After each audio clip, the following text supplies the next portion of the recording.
3 months have passed since you signed the contract. He narrated everything from the moment he left Russia until he set foot in Donetsk and plunged into the battles. Those were days of fury, tanks exploding on both sides, soldiers falling, and the ground becoming covered with corpses as the cold intensified. Under the echo of laughter and the weight of deafening music, the Russian defied death as if playing with the inevitable.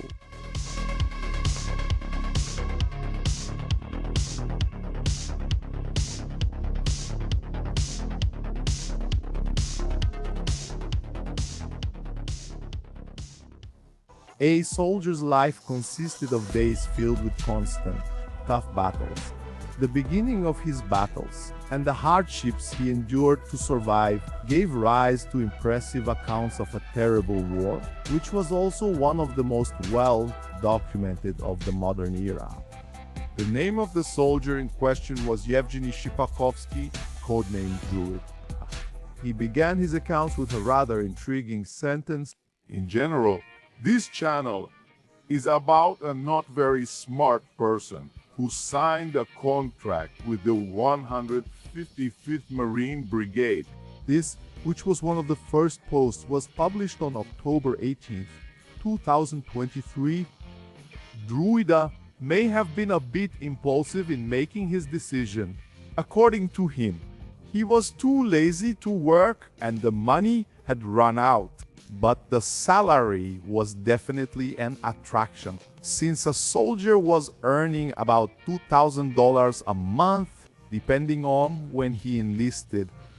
That was more than 2.5 times the average salary in Russia, besides the one-time payment of about $20,000, which also varied depending on the time and place of signing the contract. He immediately chose to join the 155th Naval Infantry Brigade. He was kind of surprised that even someone with his health could become a Marine. They only checked his blood pressure and gave him a health category B, meaning fit for military service with minor restrictions. Later, he would see that there would be no restrictions at all in his adventures during the assaults on Ukrainian defenses.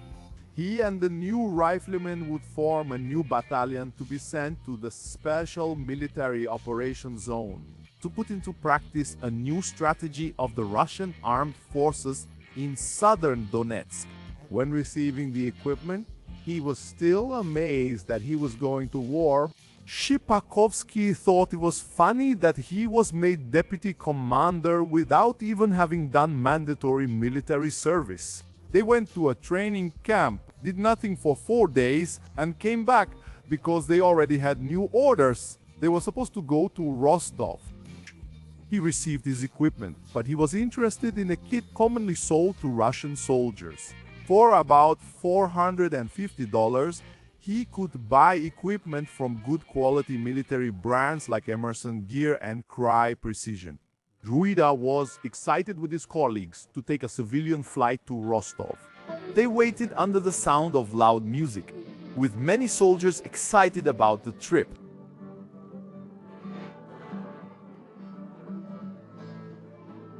It was a smooth flight, with a plane full of newly recruited soldiers.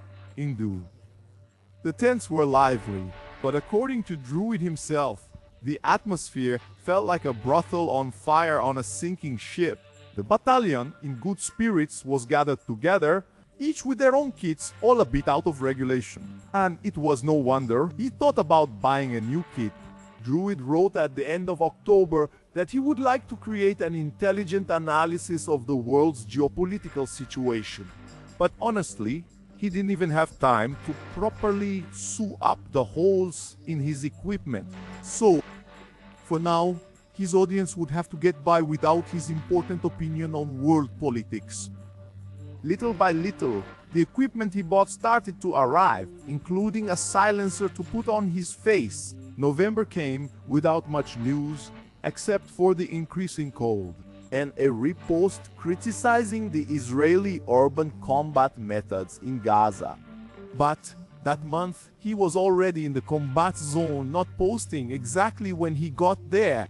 The Marines of the 155 had the duty to take Novo Mikhailivka as soon as possible, starting the strategy to encircle Vuldar from the south and cut off its supply route.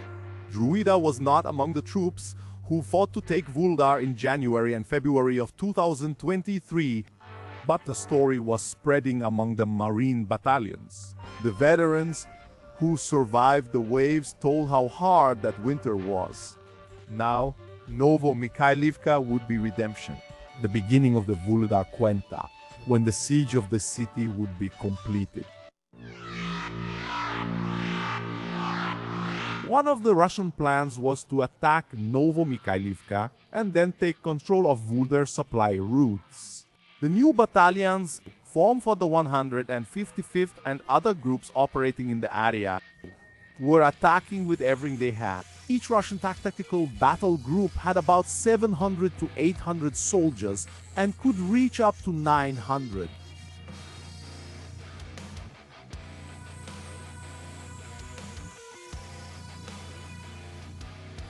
The Russian T-62 M-tank fired at Ukrainian positions. Its shelling on the tree line aimed to weaken the defense for the infantry, softening the position for the column's attack. A mine depot was destroyed by the 155's drones, creating a column of fire next to the trees. The attack began at the start of winter, with the cold becoming a new threat to the soldiers. The javelins and first-person view drones of the 79 Ukrainian Air Assault Brigade blew up the Russian armored vehicles. One after another, they burst into flames before they could reach the position. As a result, Druida made a less cheerful post with bloody medical wounds. 20 wounded in a single attack. He ended up cheering up a few days later in December 2023. When he filmed his colleagues with an anti-drone weapon that could really help them. Speaking of drones, So Falcons from the 33 degrees motorized rifle regiment sent their FPVs to explode under a Ukrainian position with a heavy machine gun near Novo Mikhailivka. The kamikazes had the precision the Russians needed to hunt enemy positions with more direct strikes. That's why they flew over Novo Mikhailivka, hitting Ukraine's defensive positions. Russian planes gave Ukrainians no rest. The use of AFABs was one of the best tools Moscow's armed forces had. The soldiers said that when it came to these glide bombs, there was never a break. It was always the maximum amount to be dropped against the enemies. Druida and his friends' good spirits returned when they started taking some of those positions bombarded, seeing the buildings destroyed and emptied, full of fallen soldiers' corpses. He celebrated his birthday and ate what was available to keep up his strength for the battles and his good spirits. The artillery acted to strike the Ukrainian defenses. At the beginning of that winter, there were many shots fired to weaken the forces of the 79th Brigade. Despite the lower accuracy, so many strikes weakened the positions and left the surviving soldiers more exposed. The Marines of the 33rd Regiment kept sending kamikaze drones to torment the Ukrainian positions. The soldiers from Kiev tried to escape inside the trenches, but they were chased by the explosions. An assault group led by a tank with a mine roller approached the Ukrainian forces. Druida and the others disembarked for the attack. Under enemy shelling, the Russian soldiers allowed their own artillery support to further weaken the Ukrainian resistance. Grenades were thrown in the middle of the advance. Ultimately, it was another step toward the new single language. The men celebrated while standing on the same ground where the blood of their opponents was spilled. They had walked another 100 meters toward the objective and were still able to collect some trophies. Suddenly, things were changing. The Ukrainian positions were exploding, while Druida and his companions were having fun, stepping on the ground the enemy had lost. Druida, by himself, was unharmed. The war had given him its grace and favor, and he would enjoy these days.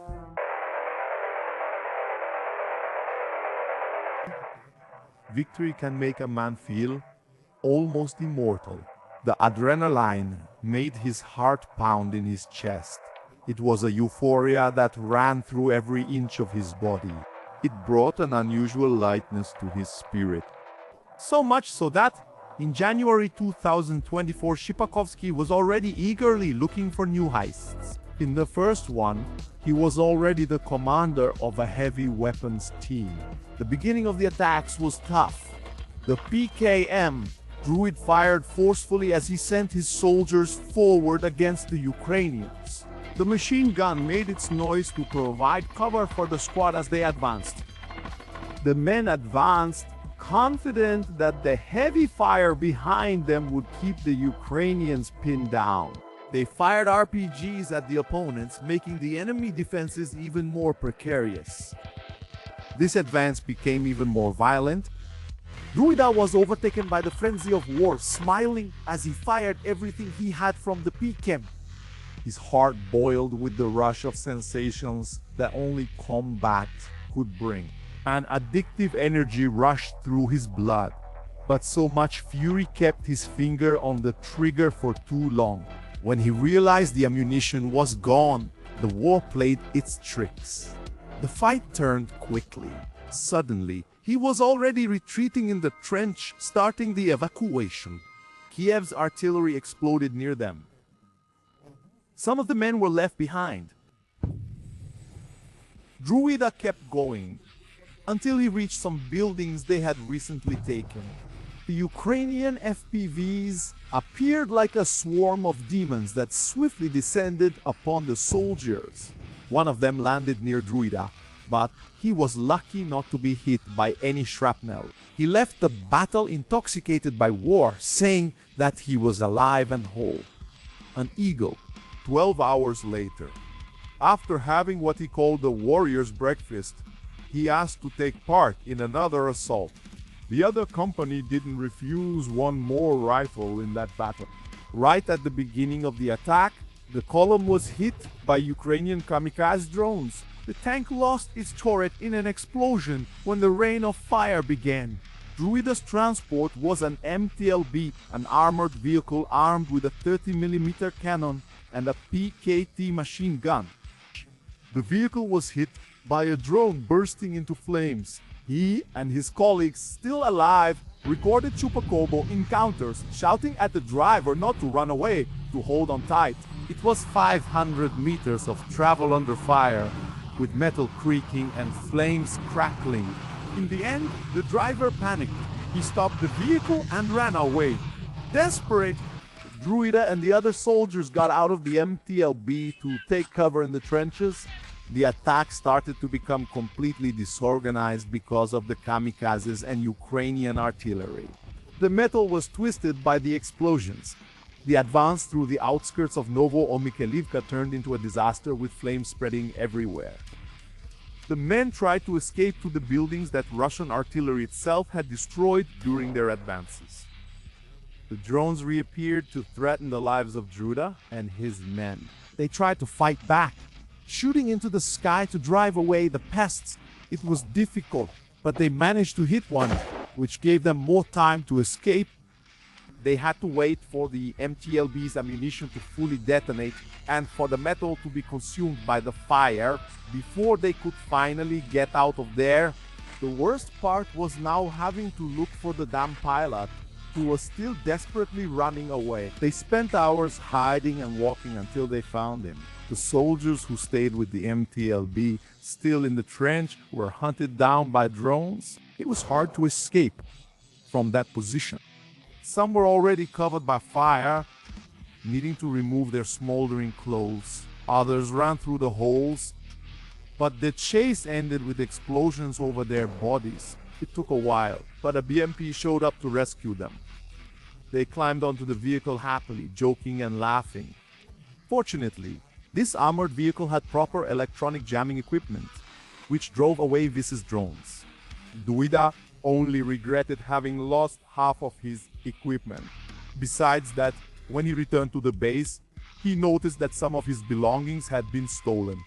But the war was too strong in his blood, traveling through his dreams with increasingly potent doses.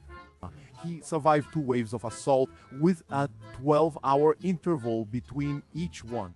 The Ukrainians tried to kill him in every way, but they still haven't succeeded.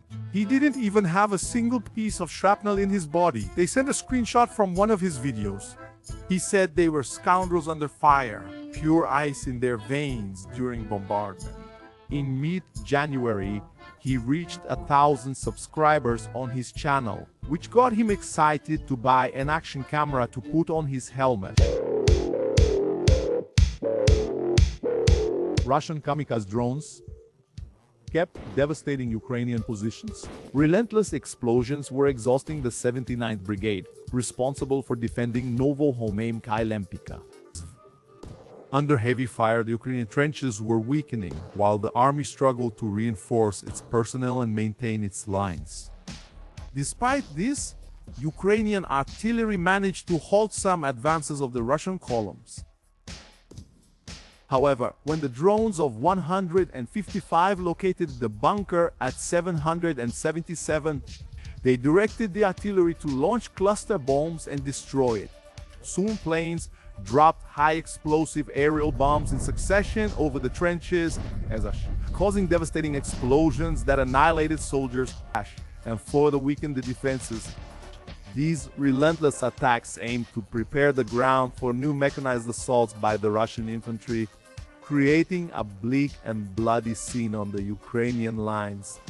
10 days after their last assault, Druid and his companions were called once again.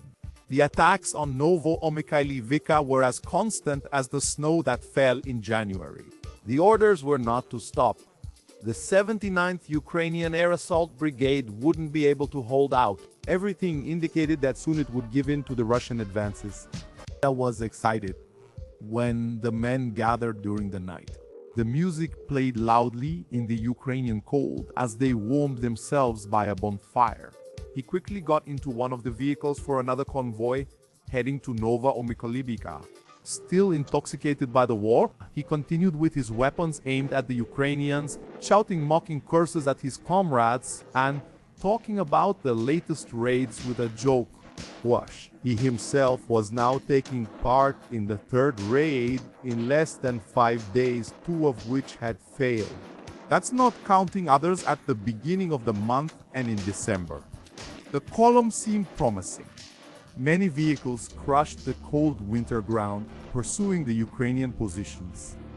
The artillery started to fall when they were already very close, seeing the enemy defenses. The problem was that the shelling became so intense that the armored vehicles had to retreat to UV, leaving the Russians still many meters away from the target.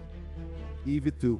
The men had to run among scraps of metal and then cross an open field. They fired while running, counting on luck not to get hit.